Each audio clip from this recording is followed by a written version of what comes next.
Assalamualaikum warahmatullahi wabarakatuh. Alhamdulillah wassalatu wassalamu ala Rasulillah. Innal hamdalillah nahmaduhu wa nasta'inuhu wa nastahdihi wa nastaghfiruh wa natubu ilayhi wa natawakkalu alayhi wa na'udzu billahi min shururi anfusina wa sayyiati a'malina. May yahdihillahu fala mudilla lahu wa may yudlil fala hadiya lahu.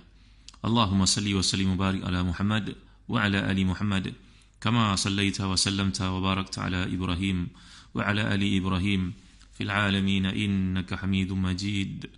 Amma ba'd. Para pendengar yang dimuliakan Allah sekalian, alhamdulillah, syukur pada Allah SWT. Kita menyambung lagi tafsir surah Al-Hujurat ni, manusia yang ke-7 pada muka surat 113 jilid yang ke-9, tafsir Ibn Katsir. Iaitu firman Allah SWT, A'udzu billahi minasyaitanir rajim. Wa'lamu anna fikum Rasulullah law yuti'ukum fi kathirin minal amri la'anittum walakinna Allah habbaba ilaikumul iman wa zayyanahu fi qulubikum wa karraha ilaikumul kufra wal fusuqa wal isyan ulaika humur rasyidun. Sadaqallahul azim. Dan ketahuilah olehmu bahawa di kalanganmu ada Rasulullah. Kalau dia menuruti kemahuanmu dalam beberapa urusan, benar-benarlah kamu akan mendapat kesusahan. Tetapi Allah menjadikanmu cinta kepada keimanan dan menjadikan iman itu indah dalam hatimu, serta menjadikanmu benci kepada kekufuran, kefasikan dan kederhakaan. Mereka itulah orang-orang yang mengikuti jalan yang lurus. Sekarang kita masuk kepada satu bentuk teguran Allah SWT kepada orang yang beriman. Kalau kita lihat pada muka surat 117 seperti tafsir Ibn Katsir ni, bahawa ketahuilah bahawa di kalangan kamu ada Rasulullah. Maka dengan sebab itu hormatilah, muliakanlah, bersopan santunlah terhadapnya dan ikutilah segala perintahnya, kerana wama yantiqu anil hawa in huwa illa wahyu yuha. Nabi tidak berkata satu perkara pun melainkan ia merupakan ketetapan wahyu daripada Allah, bukan kehendak baginda sallallahu alaihi wasallam. Jadi sikap sopan santun ini adalah penegasan kepada ayat yang lalu yang menceritakan tentang larangan meninggikan suara terhadap baginda sallallahu alaihi wasallam. Kerana meninggikan suara dan tidak patuh pada perintah Nabi, mengabaikannya akan mengakibatkan kemusnahan, kesusahan di dunia dan juga kesusahan di akhirat. Dan saya pernah cerita pada tuan-tuan ada 12 sebab pada luputnya amalan ataupun dipanggil sebagai muhbitatul a'mal, iaitu perkara-perkara yang akan menyebabkan tidak dikira amalan dilakukan. Musibah yang paling besar dalam kehidupan ni tuan-tuan, kalau seseorang itu kehilangan harta sebagai contohnya, rumahnya terbakar, banjir, musibah kematian orang tersayang, pasangan ke, suami ke, isteri ke, anak-anak ke, ini musibah yang besar. Tetapi musibah yang paling besar adalah musibah berkaitan dengan agama. Sebab itu perkara yang paling besar musibahnya dalam kehidupan manusia adalah kehilangan iman. Kerana Allah Ta'ala menceritakan sifat orang musyrik ini, contohnya dalam surat Taubah, juga pernah kita bincangkan satu masa yang lalu dalam ayat yang ke-17. Allah menceritakan, A'udzu billahi minasyaitanir rajim. Ma kana lil musyrikin ya'muru masajidallahi syahidina ala anfusihim bil kufr ulaika habitat a'maluhum wa fin nari hum khalidun. Tidak mungkin bagi orang musyrikin itu untuk mengimarahkan masjid-masjid Allah, sedangkan mereka itu merupakan orang yang kufur. Mereka itulah segala amalannya tidak berguna dan akan gugur semua yang mereka lakukan. Perkara-perkara yang mereka sangkakan baik, semuanya menjadi fata morgana yang tidak berguna untuk mereka di akhirat. Dalam neraka mereka akan kekal di situ. Ini perkara pertama yang merupakan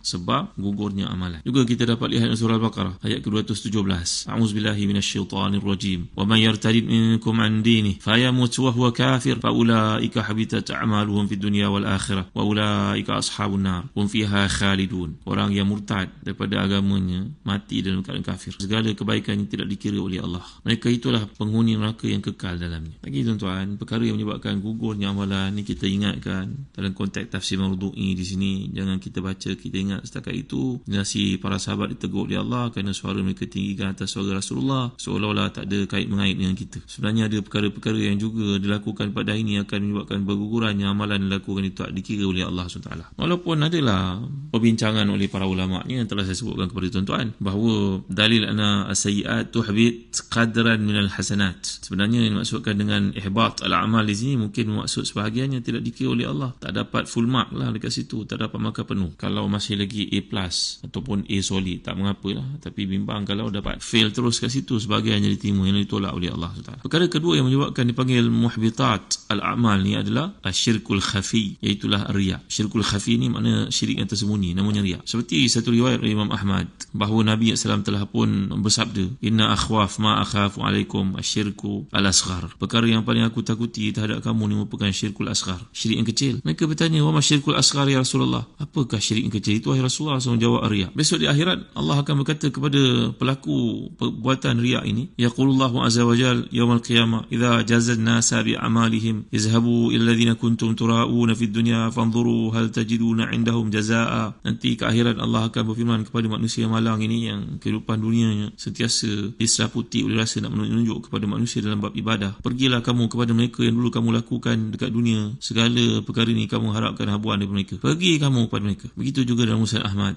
bahawa Nabi SAW telah pun bersabda kepada para sahabat ketika mereka bercerita tentang Masih Dajjal. Nabi bersabda, ala ukhbirukum bima huwa akhwafu alaikum indi min Masih Dajjal. Nak tak kamu kalau aku beritahu kepada kamu satu benda yang lebih bahaya daripada fitnah Masih Dajjal? Mereka berkata, wahai Rasulullah, ya terangkan kepada kami. Maka jawapan Nabi sekali lagi, asyirkul khafi, bahawa seorang itu melakukan perkara untuk riak kepada manusia. Ini juga akan menggugurkan amalan. Ini sangat ditakuti Nabi, lebih daripada ketakutan Nabi terhadap fitnah Dajjal yang akan berlaku pada umatnya. Itu Nabi bersabda, an yaquma rajulu fayusalli fayuzayyin salatahu lima yura min nadhar rajulin. Seorang itu sembahyang lalu dia memperhiaskan sembahyangnya bagi cantik, nampak indah, sehingga dipandang oleh manusia dan dipuji oleh mereka. Sangat menakutkan tuan-tuan. Sebab itu dalam hadis yang lain yang pernah saya terangkan kepada tuan-tuan, bahawa di akhirat nanti, ini merupakan satu hadis sahih yang disebut oleh Imam Nawawi dalam Riyadhus Salihin, manusia mula-mula sekali dihitung di akhirat yang dicampakkan ke neraka sebelum puak kafarah dan juga puak munafiqun, iaitulah mereka melakukan amalan untuk menunjuk kepada orang ramai. Itu bila dibawa, dinyalakan api neraka itu, tusa'ar bihimun nar fahadha qariun lil Quran, ini adalah pembaca Al-Quran yang terkemuka. Maka ditanya kepadanya, dia menjawab, kuntu aqumu bihi ana al-lail wa ana an-nahar fa yaqulullahu azza wa jalla kazabta. Dia berkata, saya bangun malam untuk salat tahajud dan membacanya siang di samping malam, wahai Tuhan. Jawapan Allah kepadanya, kazabta, engkau berdusta. Kau membaca Al-Quran ini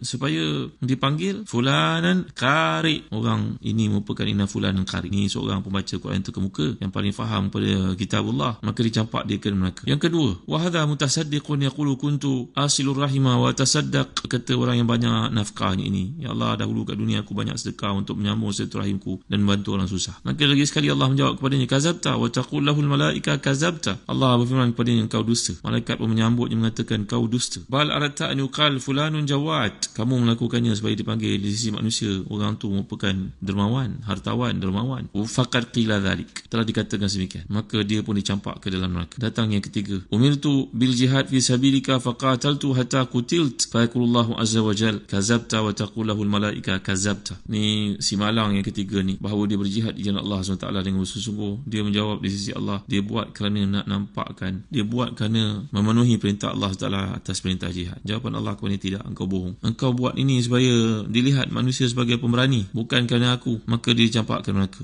Ini adalah muskilah yang besar tuan-tuan, musibah yang besar dalam bab beragama ni tadi, perkara yang muhbitat al-amal. Yang kedua, dinyatakan dalam kumpulan tafsir maudhu'i ini, bahawa inilah pelaku dosa yang tidak disedarinya, iaitulah syirkul khafi, iaitulah melakukan satu buatan riya. Wa minal muhbitat, antara perkara yang mengakibatkan amalan amal salih ini berguguran, tidak nilai di sisi Allah, seperti daun kering jatuh di pokoknya, iaitu dhunub al-khulwat, iaitulah dosa yang dilakukan oleh orang dalam keadaan seorang diri. Sebuah hadis daripada Ibn Majah, daripada Thauban, bahawa Nabi SAW telah bersabda, la'alamanna aqwaman min ummati ya'tuna yawmal qiyamah bihasanatin amsal jibal tihama bidan fayaj'aluha Allahu azza wa jal haba'an manthura. Akan diberitahu kepada kamu satu kaum daripada umatku yang datang pada hari kiamat nanti membawa kebaikan-kebaikan sebesar gunung Tihama, putih begitu. Besarnya gunung ini kelihatan daripada jauh putih, tapi di sisi Allah rupa-rupanya bila datang kepadanya hanyalah merupakan debu-debu berterbangan. Maka Thauban bertanya kepada Rasulullah, takutnya beliau termasuk di kalangan manusia malang itu. Sifhum lana, ceritalah kepada kami siapakah mereka yang malang itu, wahai Rasulullah. Jawapan Rasulullah, ama innahum ikhwanukum wa min jildatikum wa ya'khuzuna minal lail kama ta'khuzun walakinahu aqwamun idza khalau bi maharimillah intahakuha. Mereka ni sama macam kamu, bercakap cara kamu. Waktu malam mereka pun bertahajud macam kamu bertahajud, tetapi malangnya golongan ini, iaitulah bila mereka bersendirian, mereka akan melakukan perkara-perkara maksiat. Maka melakukan perkara maksiat di belakang manusia seolah-olah merasakan Allah tidak merhatikannya, ini juga satu sifat hipokrit yang akan mengakibatkan golongan ini gugur segala amal saleh yang dilakukan. Perhatikan diri kita, muhasabah diri kita tuan-tuan perempuan muslimin-muslimat dimuliakan Allah sekalian. Di hadapan manusia,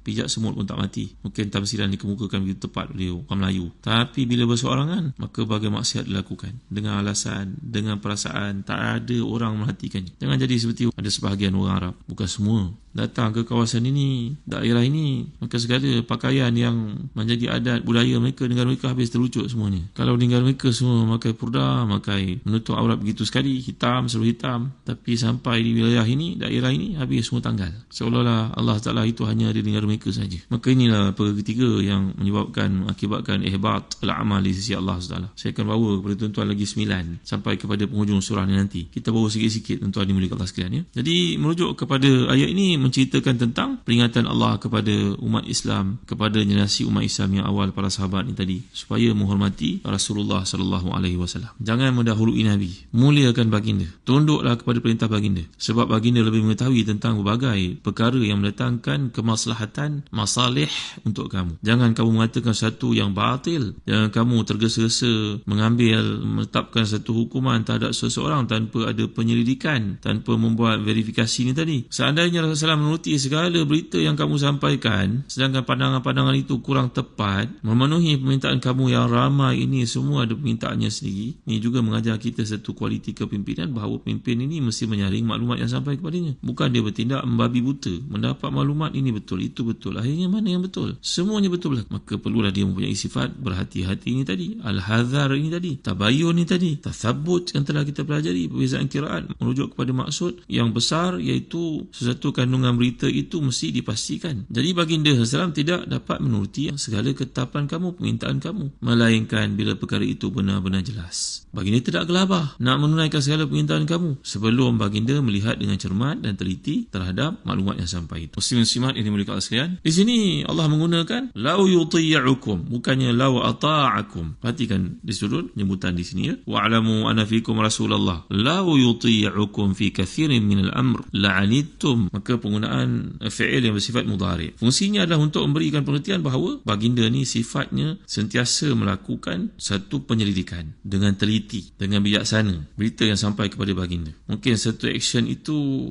diambil selepas menyempurnakan penyelidikan yang mendalam terhadap sesuatu maklumat yang sampai. Dan inilah yang telah ditunjukkan oleh Nabi SAW sebagai seorang leader yang hebat dalam peristiwa melibatkan Al-Walid bin Uqbah bin Abi Mu'ayt. InsyaAllah dalam kuliah akan datang kita akan pergi lebih lanjut dan membincangkan bagaimana ketepatan, bagaimana hebatnya pemilihan perkataan yang disebut dalam Quran ini, utamanya pada ayat-ayat yang dimasukkan. Wallahu a'lam. Sallallahu ala sayyidina Muhammad wa ala alihi wa sahbihi wa baraka wasallam. Walhamdulillahi rabbil alamin. Wa barakallahu fikum. Wassalamu alaikum warahmatullahi wabarakatuh.